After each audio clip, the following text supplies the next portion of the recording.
അവൻ നൂറുദ്ദീൻ. നൂറ് എന്ന് ചെറുതാക്കി വിളിക്കും. എൻ്റെ ബാല്യകാല സുഹൃത്ത്. അവൻ ഈ നഗരത്തിലാണ്. ഇവിടെ മാമ ബീരാനിക്കയുടെ കൂടെയാണ് നൂറിന്റെ താമസം. മാമയുടെ കച്ചവടത്തിന് സഹായിക്കലാണ് പണി.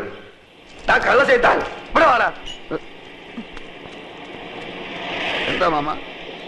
78 43 കൂട്ടിയാൽ എത്രണ്ട? 8 3 11. പിന്നെ ഈ 7 4 11 121 അല്ലേ? ഇതെത്ര? അത് 111. ഇങ്ങനെയാണ് കണക്ക് ചെയ്താൽ 10 രൂപയ്ക്ക് എന്റെ ബാപ്പ ഉണ്ടായി തരുമോ? ഇയാളെ മുടിപ്പിക്കാനായിട്ട് കൂടിക്കാണല്ലേ?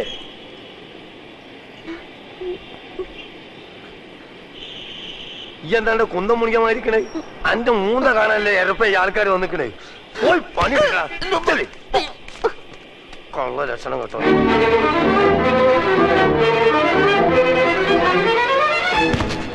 എടാ ദൂരെ എന്റെ അല്ലോ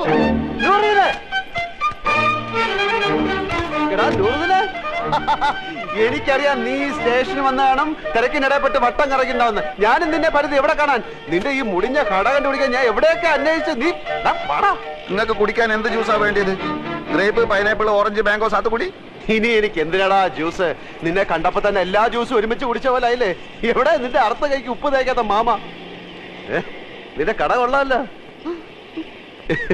നിന്റെ മാമ തട്ടിപ്പോയാല് പിന്നെ ഈ കട നിനക്കായിരിക്കും അല്ലേ? ധാരണ്ടേ ഞമ്മക്ക് അറിഞ്ഞൂടാ. നിനക്ക് എന്നെ മനസ്സിലായില്ലേ? എടാ, ഒരു ബെഞ്ചിലിരുന്ന് പഠിച്ച് ഒരു പാത്രത്തിലുണ്ട് ഒരു സിനിമ 3-4 പ്രാവശ്യം ഒരുമിച്ച് കണ്ടേടാ. നിനക്ക് എന്നെ മനസ്സിലായില്ലടാ. കാള് തെറ്റി. പടച്ചോടാണ് മാമ. ഞമ്മക്ക് ഈ ചെയ്താൻ അറിഞ്ഞൂടാ. അറിഞ്ഞുകൂടാത്തവനാണെങ്കിൽ എങ്ങനെയാണ് അർത്ഥം ഇപ്പൊ കേട്ടാളെ എന്റെ മാമ നാട്ടുകാർ പറഞ്ഞു കൊടുത്തായിരിക്കും. അതെ, ഒന്ന് വന്നാട്ടെ. വരുന്നു. അതെ, ഈ ചെക്കന്റെ പേര് 100 എന്നാണ് എനിക്കാരെ പറഞ്ഞത്. അതാരെങ്കിലും പറഞ്ഞു തരണോ? ഇമാതിരി മുമ്പിലായക്കാരെ ഞാൻ ദിവസേന കാണുന്നുണ്ട്. ഞാൻ അങ്ങനത്തെ ആളൊന്നുമല്ല. ഇതൊക്കെ ചോദിക്കാൻ നിങ്ങളാരാ? നിന്റെ പേര് എനിക്ക് ആരും പറഞ്ഞു തന്നില്ലേ? നിങ്ങളുടെ പേര് വന്നിട്ട് എനിക്ക് എന്ത് കാര്യം? കാര്യം തന്നെ എനിക്ക് പറയുമ്പോ കേക്കാം. നീ ഇപ്പൊ പറഞ്ഞില്ലേ അർത്ഥമായിക്ക് ഇപ്പൊ കേൾക്കാത്തൊരു മാമനെ പറ്റി? ആ മാമാണ് ഈ മാമ. അയ്യോ മാമ, സോറി മാമ, ഞാൻ അങ്ങനെ ഉദ്ദേശിച്ചൊന്നും പറഞ്ഞല്ല. ഞാൻ ചുമ്മാ പറഞ്ഞ നമുക്ക് ഈ എന്താ നമ്മളെ മാമാന്ന് വിളിക്കുന്നത്? എന്റെ ഉമ്മ എന്താ നമ്മളെ പെങ്ങളച്ചാ? ഇല്ലാത്ത പരിചയം കാട്ടി ഓരോരോ ഹമാറുകൾ വലിഞ്ഞു കയറും കേരളക്കാരെ പറയിപ്പിക്കാൻ. മേലാൽ എന്റെ പൂടിയന്റെ ചുറ്റുവട്ടത്തിൽ എങ്ങാനും കണ്ടാൽ എന്റെ കാൽ അടിച്ചിട്ട് ഞാൻ എൽഷേപ്പ് ആക്കും. ആ പോ പോ ഇങ്ങോട്ട് പോ കളവേ.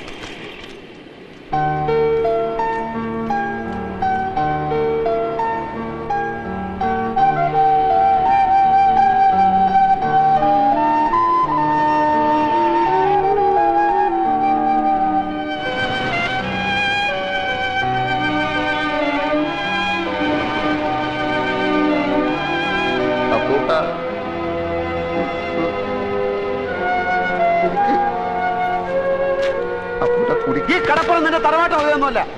നിനക്ക് എന്നെ അറിയില്ലല്ലേടാ പൊന്നി. എടാ, സ്കൂളിൽ പഠിക്കുമ്പോൾ ഞാൻ നിനക്ക് എത്ര ഐസിക്ക് വാങ്ങിച്ചു തന്നിട്ടുണ്ടോ? എടാ, എല്ലാ കണക്ക് പരീക്ഷയ്ക്ക് നീ എന്റെ പേപ്പർ കോപ്പി അടിച്ചല്ലേടാ ജയിച്ചത്? എടാ, 8ാം ക്ലാസ്സിൽ പഠിക്കുമ്പോൾ ഹൈമാവതിയുടെ ചോറ് കട്ട് ചെയ്യുന്നതിന് നിന്നെ സ്കൂളിൽ സസ്പെൻഡ് ചെയ്തപ്പോൾ ഞാനല്ലേടാ കുറ്റം ഏറ്റെടുത്ത് നിന്നെ രക്ഷിച്ചത്? പറയടാ. കഴിഞ്ഞ എന്ത് കഴിഞ്ഞാന്ന് പറഞ്ഞു? കഴിഞ്ഞോന്ന് കഴിഞ്ഞെങ്കിൽ ഞമ്മക്കും ചിലത് പറയാനുണ്ട്. എനിക്ക് കേൾക്കണ്ട. എന്നാ ചെവി പൊത്തിക്കള. പലിശക്ക് പണം കൊടുക്കുന്ന മാമാന്റെ ആട്ടും തുപ്പ് സഹിച്ചിട്ട് നമ്മളിവിടെ കയ്യാ. എന്തിന്? മൈമുനേനെ മറ്റാരും തട്ടിക്കൊണ്ടുപോകാതിരിക്കാൻ വേണ്ടി. ശമ്പളം ഇല്ല, നല്ലൊരു ഷഡ്ഡി വാങ്ങാനുള്ള പൈസ പോലും അയാൾ തരില്ല. സഹിക്കുക. അങ്ങനെ ഇരിക്കുമ്പോൾ കഴിഞ്ഞ കൊല്ലം നാട്ടിൽ നിന്നൊരു പഹയം വന്ന് ചാടി. നമ്മളെ കോയിക്കലെ മൊയ്തൂക്കാന്റെ മോൻ ഖാലിദ് നമ്മളെ കൊണ്ടാവും പോലെ അവനെ നമ്മൾ സൽക്കരിച്ച് ഒടുക്കം മാമാന്റെ കയ്യിൽ നിന്ന് 500 റുപ്യ വാങ്ങിയിട്ടോ മുങ്ങിക്കളഞ്ഞു. അതിനുശേഷം നമ്മളെ കൂട്ടുകാരനാന്ന് പറഞ്ഞിട്ട് ആര് വന്നാലും മാമാന്റെ അടി ഞമ്മക്ക. ആ ഒറ്റ കാരണം കൊണ്ടാണ് അപ്പക്കുട്ട അറിയാത്ത പോലെ നമ്മൾ ആക്ട് ചെയ്തത്.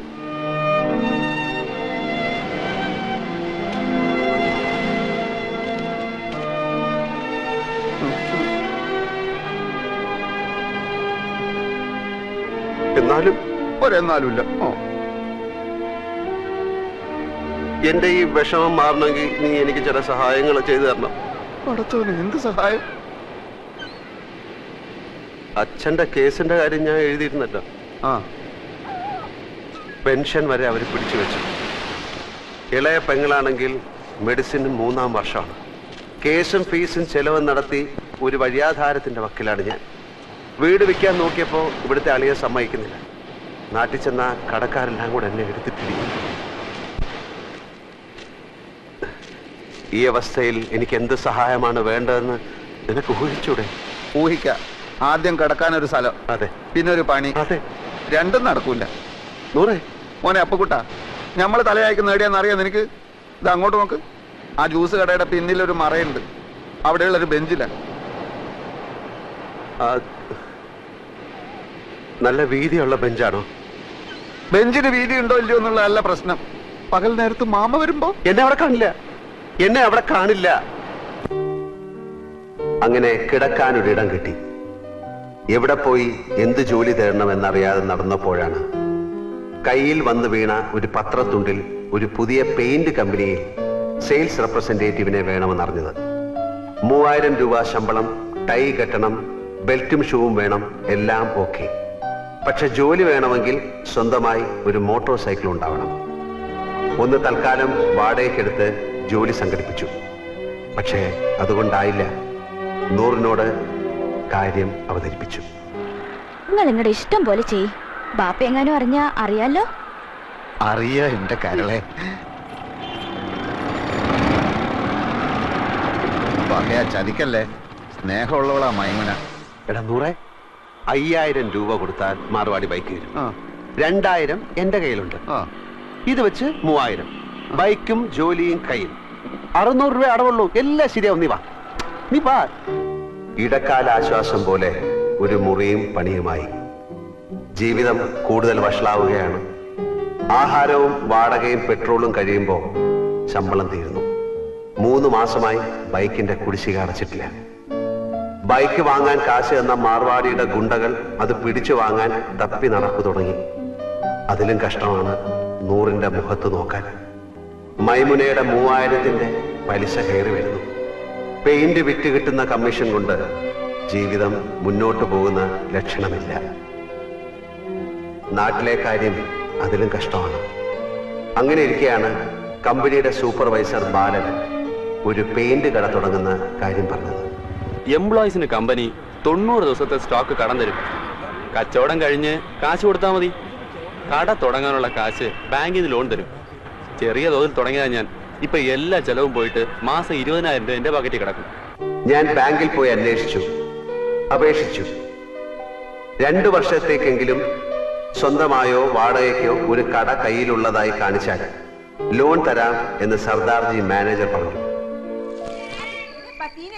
കൊടുക്കാന്ന് പറഞ്ഞിട്ട് മാസം 2ആയി. മാമ അറിഞ്ഞാൽ എന്റെ മയ്യത്തും ഓളെ നിക്കാഹും ഒരുമിച്ച് നടക്കും. എടാ, അതിപ്പോ ഞാൻ പണം കൊടുത്താലും നിന്റെ മയ്യത്തും അവളുടെ നിക്കാഹും ഒരു ദിവസം തന്നെ നടക്കും. നീ അയാളെ താങ്ങി നടക്കുന്നിടത്തോളം കാലം ഈ നിക്കാഹ് നടക്കില്ല. ഓളെ വേറെ ആരെങ്കിലും കെട്ടിക്കൊണ്ടുപോകും. ബേജാറാക്കുന്ന വർത്താനം പറയല്ലേ അപ്പക്കുട്ട. നീ ഒരു കാര്യം ചെയ്യും. നീ ആ കട തൂത്തുവായിരുന്ന പണി നിർത്തിയിട്ട് സ്വന്തമായിട്ടൊരു കച്ചവടം തുടങ്ങാൻ നോക്ക്. അതിന് പണം വേണ്ടേ? ഉണ്ടാക്കണം. അതെങ്ങനെ? നീ എന്റെ കൂടെ നിക്കേ. ഞാനൊരു പെയിന്റ് കട തുടങ്ങാൻ പോവാണ്. ഒരു 4 ലക്ഷം രൂപയാവും. പണം കായ്ക്കുന്ന മരം എന്തെങ്കിലും നട്ടുപിടിപ്പിച്ചിട്ടുണ്ടെങ്കിൽ 4 ലക്ഷം പോലും. എടാ, ബാങ്ക് തരും. മാനേജറെ പോയി കണ്ടു. നല്ല അമ്പോറ്റി അടിച്ചിങ്ങ് ലോണിനുള്ള ആപ്ലിക്കേഷൻ കൊടുത്തു. അടുത്ത ആഴ്ച കാശ് കിട്ടും. അപ്പൊ കൂട്ടാ നമ്മളെ അങ്ങനെ മണ്ടനാക്കല്ലേ. നിനക്ക് എന്നെ വിശ്വാസം ഇല്ലെങ്കിൽ നീ എന്റെ കൂടെ വാ. ബാങ്ക് മാനേജറുടെ വായിന്ന് തന്നെയൊക്കെ 2 ലക്ഷം രൂപ ഡിപ്പോസിറ്റ് കൊടുത്താൽ 10 ലക്ഷം രൂപയുടെ സ്റ്റോക്ക് വരും. വിറ്റിട്ട് 3 മാസം കൊണ്ട് പൈസ തിരിച്ചു കൊടുത്താൽ മതി. കടയുടെ വാടക 1.25 ലക്ഷം രൂപ. പോയിട്ട് 75,000 25,000 വീട്ടിലേക്ക് അയച്ചു കൊടുത്താലും കുറെ നാളത്തേക്കുള്ള കേസും ഫീസും നടക്കും. ബാക്കി 50,000 15,000 കൊണ്ട് മറ്റേ മോട്ടോർ ബൈക്ക് മാറാടിയുടെ മുഖത്ത് വലിച്ചോണ്ട് കൊടുക്കും. ബാക്കി 35,000 15,000 കൊണ്ട് അന്തസ്സുള്ള വൃത്തിയായിട്ടൊരു സ്ഥലം താമസിക്കാൻ. അപ്പൊ മൈമുനയുടെ 3000 അത് കൊടുക്കും. പോയിട്ട് 22,000. അത് ഞാൻ എന്ത് ചെയ്യുന്നറിയോ? കൊറേ കുപ്പായം വാങ്ങും, കൊറേ സിനിമകൾ. എടാ മണ്ട മുത്തപ്പ, അത് ഞാൻ നിനക്ക് തരും. ഒരു ജ്യൂസ് കട തുടങ്ങാൻ.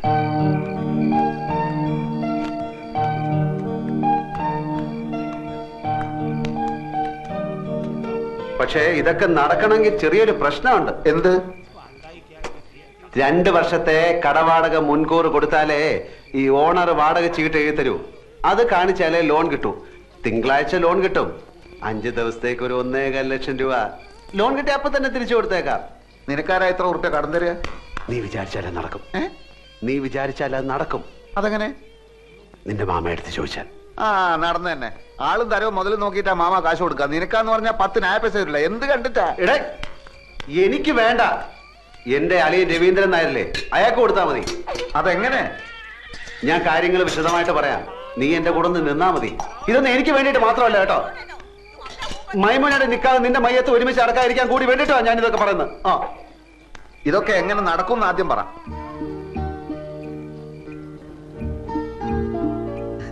ഞമ്മളിപ്പോ വന്നത് മാമാന്റെ അടുത്ത് ഒരു രഹസ്യം പറയാനാണ്. ഏത് ലക്ഷാധിപതികൾക്കുണ്ടല്ലോ ഇടയ്ക്ക് പണത്തിനൊരു വലിച്ചല്. മൂപ്പരുടെ അളിയന് പുറം രാജ്യത്ത് നിന്ന് ഒരു ബെൻസ് കാർ വന്നു, 50 ലക്ഷത്തിന്റെ. നാളെ കാർ എടുക്കണം. നോക്കുമ്പോ 1.25 ലക്ഷത്തിന്റെ കുറവ്. കുടുങ്ങിയ മാർവാടികൾ എത്ര ലക്ഷം വേണമെങ്കിലും കൊടുക്കും, പക്ഷെ അതിന്റെ പലിശയെ അവര് വാങ്ങും. ഈ പലിശ മാമാക്ക് കിട്ടിയ ചില്ലറക്കാരിയാണോ? 10 ദിവസത്തേക്ക് ചോദിക്കുന്ന പലിശ തരും. ഹലോ അപ്പു സാറേ, ഒന്ന് കേറിയിട്ട് പോയിക്കൂടെ? സമയമില്ല നൂറെ, മാർവാടികൾ കാത്തു നിൽക്കുകയാണ്. മാമ വിടല്ലേ മാമ, മുറുക്കി പിടിച്ചോ, കേറി വരാൻ പറ. ആ വരി ഒന്നുമില്ലേ, നമ്മൾ നാട്ടുകാരല്ലേ. ഇല്ല സമയമില്ല, അതുകൊണ്ടാ. മാർവാടിക്ക് നിങ്ങളെ അളിയൻ കത്ത് തന്നിട്ടുണ്ടാ? തന്ന് കണ്ട ഇംഗ്ലീഷിലാണ് എഴുത്ത്. പ്രിയ മാർവാടി കൊടു 1.25 ലക്ഷം അപ്പുക്കുട്ടന്. അല്ല, നിങ്ങൾ അളിയൻ എവിടാ പണി? ശരി, പിന്നെ എവിടാ താമസം? എല്ലാം ആ കാർഡിലുണ്ട്. എന്താ ചോദിക്കാൻ? അല്ല ഒന്നുമില്ല, അതിപ്പം എല്ലാം തുറന്ന് പറഞ്ഞോ മാമ. അത് അപ്പുക്കുട്ടൻ സാറേ, കണ്ട മാർവാടികൾക്ക് കൊടുക്കുന്ന പലിശ നമ്മുടെ മാമക്ക് കൊടുക്കൂടെ? അല്ല അത് അല്ലോട് ഇവിടെ ചാണ്ടാൻ പറഞ്ഞു കടന്നു പോടെ ഒത്ത് നിങ്ങൾ ചാവിടിക്ക്. അല്ലെങ്കിൽ 1.25 ലക്ഷത്തിന് മാർവാടിക്ക് എന്ത് പലിശ കൊടുക്കും? അളിയന് പലിശയല്ല പ്രശ്നം, കാര്യങ്ങൾ നല്ല വെട്ടിയും തീയും പോലെ അടക്കണം. പലിശ എത്ര വേണമെങ്കിലും കൊടുക്കും. 1.25 ലക്ഷം എടുത്ത് കൊടുക്കും മാമ. ഇവിടെ ഉദ്യോഗമോ ബിസിനസ്സോ ഇല്ലാത്ത ആൾക്കൊന്നും പണം കൊടുക്കൂല. ഒരു കാര്യം ചെയ്, ഞാൻ നാളെ നിങ്ങൾ അളിയന്റെ വീട്ടിലേക്ക് വരാം. നിങ്ങൾ അവിടെ ഉണ്ടാവുമല്ലോ. നാളെ ഞാൻ ഞാൻ ഉണ്ടാവില്ല. ഞാൻ ഡൽഹി വരെ ഒന്ന് പോകും. അതെന്തിന്? ഒരാളെ കാണാൻ 3-4 ദിവസം കഴിഞ്ഞ് വരും. എന്റെ കൈ നൂറേ, എടാ നൂറേ, എന്താ മാമ? എന്റെ കൂട്ടുകാരൻ പോവാണ്. 100 രൂപ. ഇല്ല, ഓൻ വരുന്നില്ല, ഓൻ ഇവിടെ പണിയുണ്ട്. നിങ്ങൾ പോയിക്കോളി. അപ്പൊ ശരി. ലേശം കാര്യം. എന്ത് കാര്യ മാമ? ഈ എന്തിനാണ് ഇപ്പൊ അർജന്റായിട്ട് അടുക്കളയിൽ പോയത്? കപ്പുണ്ടൊക്കെ? എടാ പ്രായം കഴിഞ്ഞ ഒരു പെൺകുട്ടിയില്ലാവത്ത് എത്ര കിട്ടിയാലും പഠിക്കൂലെന്ന് വെച്ചാല്